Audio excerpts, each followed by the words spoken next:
എല്ലാ കൂട്ടുകാർക്കും നമസ്കാരം. നമ്മുടെ പുതിയ വീഡിയോയിലേക്ക് സ്വാഗതം. ഇന്നത്തെ നമ്മുടെ വീഡിയോ എന്റെ കൂട്ടുകാർക്ക് വളരെ തന്നെ യൂസ്ഫുൾ ആണ്. ഇന്നലെ നമ്മൾ വറുത്തരച്ച മുട്ടക്കറിയുടെ വീഡിയോ അപ്ലോഡ് ചെയ്തിരുന്നു. ആ ഒരു മുട്ടക്കറിയിലേക്ക് ഞാൻ ഒരു ഗ്രേവി കൂടെ ചേർത്തിരുന്നു. ആ ഒരു ഗ്രേവി തയ്യാറാക്കുന്ന വിധമാണ് ഇന്നത്തെ വീഡിയോയിൽ കൂടെ ഞാൻ നിങ്ങൾക്ക് വേണ്ടിയിട്ട് കാണിച്ചു തരുന്നത്. പാചകമൊക്കെ എളുപ്പമാക്കാൻ നോക്കുന്ന എന്റെ കൂട്ടുകാർക്ക് ഈ ഒരു വീഡിയോ വളരെ തന്നെ ഉപകാരപ്രദമാണ്. അതുപോലെ തന്നെ നമ്മുടെ മക്കൾക്ക് വിദേശത്തേക്കൊക്കെ കൊടുത്തുവിടാനും ജോലിക്കൊക്കെ പോകുന്ന അമ്മമാർക്ക് വളരെ രുചികരമായിട്ട് തന്നെ നല്ലൊരു കറി തയ്യാറാക്കി എടുക്കാനും ഈ ഒരു ഗ്രേവി തന്നെ മതിയാകും. ഗ്രേവി തയ്യാറാക്കുമ്പോൾ പ്രത്യേകം ശ്രദ്ധിക്കേണ്ട കാര്യം, നാളികേര കൂട്ടൊക്കെ വറുത്തെടുക്കുന്ന സമയത്ത് ഫ്ലെയിം കുറച്ച് വെച്ചതിന് ശേഷമായിരിക്കണം തയ്യാറാക്കി എടുക്കേണ്ടത്. അപ്പോൾ നമുക്കിത് എങ്ങനെയാണ് തയ്യാറാക്കി എടുക്കുന്നതെന്ന് നമ്മുടെ വീഡിയോയിൽ കൂടെ കണ്ടു നോക്കാം.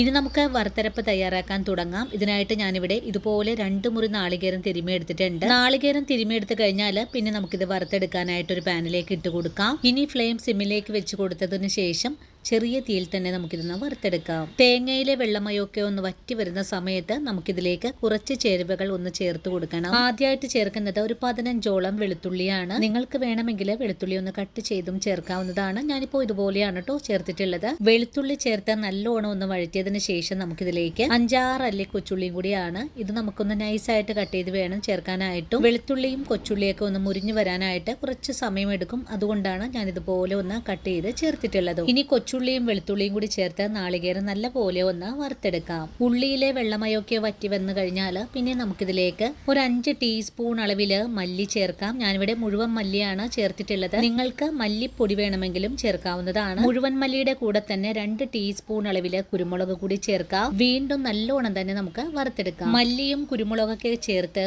ഒന്നുകൂടെ വറുത്തെടുത്തതിന് ശേഷം നമുക്കിതിലേക്ക് ചേർക്കേണ്ടത് പെരിഞ്ചീരകമാണ്. 2 സ്പൂൺ അളവിലാണ് പെരിഞ്ചീരകം ചേർത്തിട്ടുള്ളത്. നമ്മളിതിലേക്ക് ചേർക്കുന്ന ഓരോ മസാലകളും പ്രത്യേകമായിട്ട് തന്നെയാണ് ചേർത്ത് കൊടുക്കുന്നത്. പെരിഞ്ചീരകം കൂടി ചേർത്ത് നല്ലോണം ഒന്ന് ഇളക്കിയതിന് ശേഷം നമുക്കിതിലേക്ക് ഒരു 12 ഏലക്കയും 3 കഷ്ണം കറുവപ്പട്ടയും കൂടി ചേർത്ത് ഒന്നുകൂടെ വഴറ്റിയെടുക്കാം. അതിനുശേഷം നമുക്കിതിലേക്ക് ഒരു 8 കറിയാമ്പൂവും ഒരു തക്കോലും കൂടി ചേർക്കണം. വീണ്ടും നന്നായിട്ട് തന്നെ ഒന്ന് മുരിച്ചെടുക്കാം. ഒറ്റടിക്ക് തന്നെ മസാലകൾ ചേർത്ത് കഴിഞ്ഞാൽ ഇതിന്റെ ഫ്ലേവർ ഒക്കെ നഷ്ടപ്പെടാൻ സാധ്യതയുണ്ട് കേട്ടോ. ഇനി നമുക്കിതിലേക്ക് വേണ്ടത് കറിവേപ്പിലയാണ്. ഒരു 5 തണ്ട് കറിവേപ്പിലയാണ് ഞാനിതുപോലെ ചേർക്കുന്നത്. വീണ്ടും ഒന്നുകൂടി ഇളക്കി യോജിപ്പിച്ചു കൊടുക്കാം. മസാലകളും നാളികേരവും നല്ല സ്വർണ്ണ നിറത്തിലേക്ക് ആയി കിട്ടണം. അതുവരെയാണ് നമുക്ക് ചെറിയ തീയിൽ വെച്ച് വേണം വറുത്തെടുക്കാനായിട്ട്. നാളികേരം വറുത്തെടുക്കുമ്പോൾ നല്ല മുരുമുരാന്ന് തന്നെ ആയി കിട്ടാനായിട്ട് കുറച്ച് വെളിച്ചെണ്ണ കൂടി ചേർത്തിട്ട് വേണം വറുത്തെടുക്കാനായിട്ടും. ഇത് ഫ്രിഡ്ജിൽ സൂക്ഷിക്കാൻ പോവാണ്, അതുകൊണ്ടാണ് വെളിച്ചെണ്ണ ഒഴിച്ചു കൊടുത്തിട്ടുള്ളത്. വെളിച്ചെണ്ണയ്ക്ക് പകരമായിട്ട് ഓയിലും ചേർത്ത് വറുത്തെടുക്കാവുന്നതാണ്.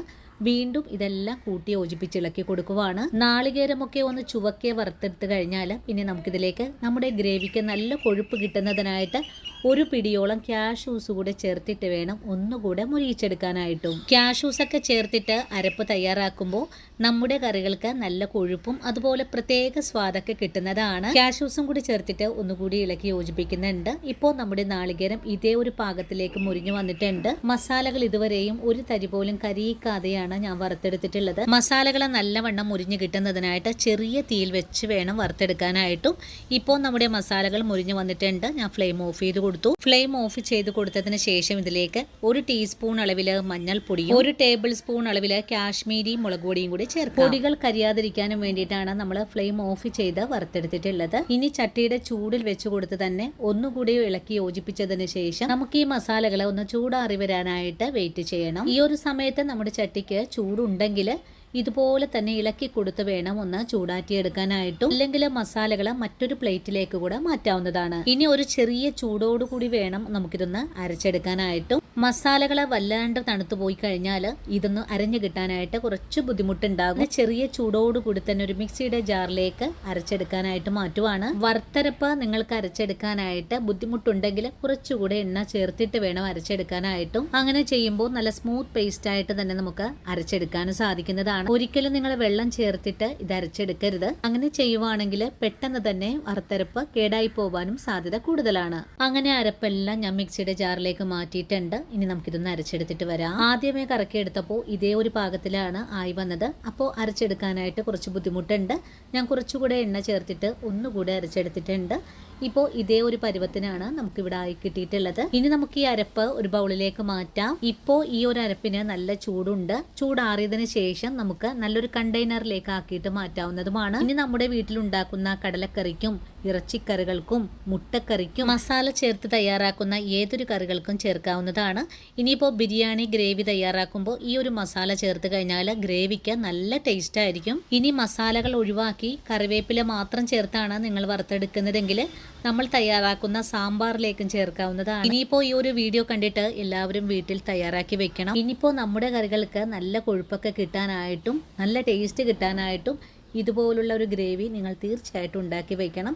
ജോലിക്കൊക്കെ പോകുന്ന അമ്മമാർക്ക് വളരെ യൂസ്ഫുള്ളാണ്. ഇന്നത്തെ നമ്മുടെ വീഡിയോയും എൻ്റെ കൂട്ടുകാർക്ക് ഒരുപോലെ തന്നെ ഇഷ്ടമായി എന്ന് തന്നെ വിശ്വസിക്കുന്നു. വീഡിയോ കാണുമ്പോൾ നിങ്ങൾക്ക് പ്രയോജനകരമാണ് എന്ന് തോന്നുവാണെങ്കിൽ തീർച്ചയായിട്ടും നിങ്ങളുടെ വിലയേറിയ ലൈക്കുകൾ തരാൻ മറക്കരുത്. അതുപോലെ തന്നെ നിങ്ങൾക്ക് ഇന്ന് കിട്ടിയ ഈ ഒരു അറിവ് നിങ്ങളുടെ കൂട്ടുകാരിലേക്ക് ഒന്ന് ഷെയർ ചെയ്ത് കൊടുക്കാനും മറക്കരുത്. ആദ്യമായിട്ടാണ് നമ്മുടെ പേജ് കാണുന്ന കൂട്ടുകാരാണെങ്കിൽ തീർച്ചയായിട്ടും നമ്മുടെ പേജ് ഒന്ന് ഫോളോ ചെയ്ത് നമ്മുടെ ഫാമിലിയിൽ മെമ്പർ ആകാനും മറക്കല്ലേ. അപ്പോൾ ഇന്നത്തെ നമ്മുടെ വീഡിയോയും ഇത്രയേ ഉള്ളൂ. ഇനിയും നല്ലൊരു വീഡിയോ ആയിട്ട് നാളെ കാണാം. അതുവരെയും സ്നേഹത്തിൻ്റെ ഭാഷയിൽ വീണ്ടും കാണാം.